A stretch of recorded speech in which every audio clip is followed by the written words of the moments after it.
Meta, the parent company of Facebook and Instagram, will be ending, supposedly, according to Mark Zuckerberg, their fact-checking program and lifting speech restrictions as a part of an effort to restore free expression on their platforms.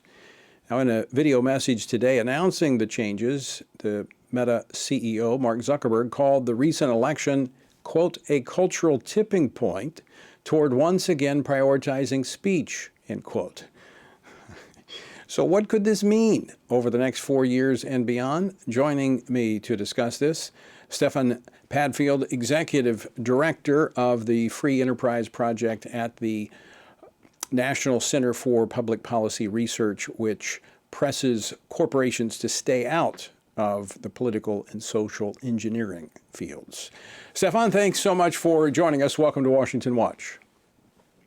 Thanks so much for having me. It's great to be here. So can you unpack a little further for us what Zuckerberg and Meta announced, starting with their fact-checking program? What does that mean?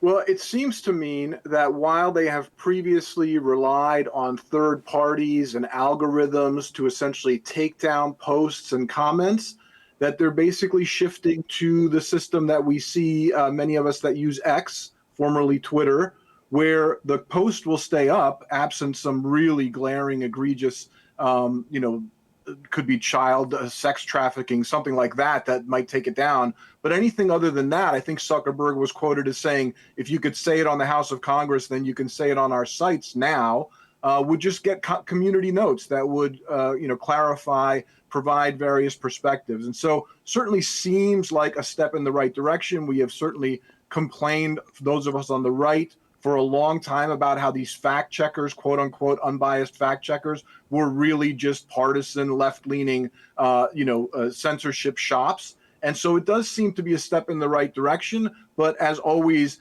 we do have reason to be cautious in our enthusiasm for these changes as well. Agreed. Very much agreed. Trust but verify. Stefan, let me ask you this question.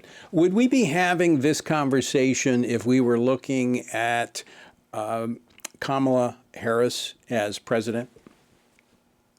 I don't think we would at all. And I actually give Mark Zuckerberg credit for being somewhat transparent about the fact that he is simply responding to, among other things, but certainly it seems like it's primarily the election results, right? He saw what happened and he took that in. And this is something where I think we can give him credit for acting like a good capitalist and taking the feedback, seeing the direction of the country, what his customers want, which is free speech, certainly, and then providing it. And again, this doesn't mean that his own political views have necessarily changed dramatically, or that the makeup of the internal, employees at Facebook, that their overall political leanings have changed. But it clearly would not happen. I think that's fair to say, and I think that's what he's telling us without the election. But still, there is something to feel good about, that he is actually being responsive to that rather than doubling down and trying to create, I think one of the alternative platforms is Bluesky, I believe is the name of it, where they sort of try to create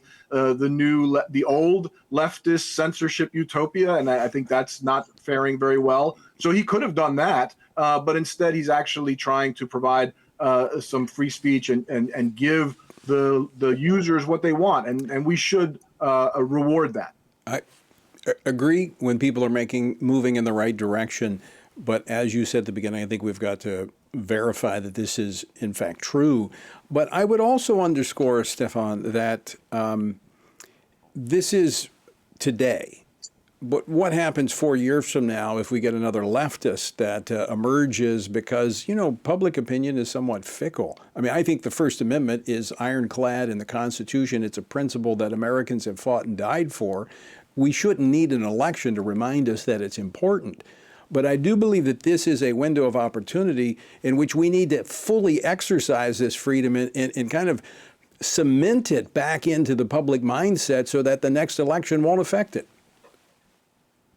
That's absolutely right. I mean, there's a couple of things going on here that we can look at positively. So one is, with the leftist radicalism, including their war on free speech and their enthusiasm for censorship, it eventually falls apart. It eventually eats its own tail, so to speak. Now, the only question is, how long does it last? How much damage does it do along the way? But really, part of what we're seeing here is the inevitable, on some level, culmination of the radicalism with the censorship, with the war on free speech. And so that's reason for optimism. And as you say, we need to now keep building upon that. And we need to use the speech that we're given on those platforms to really engage positively, to drive home the need for free speech.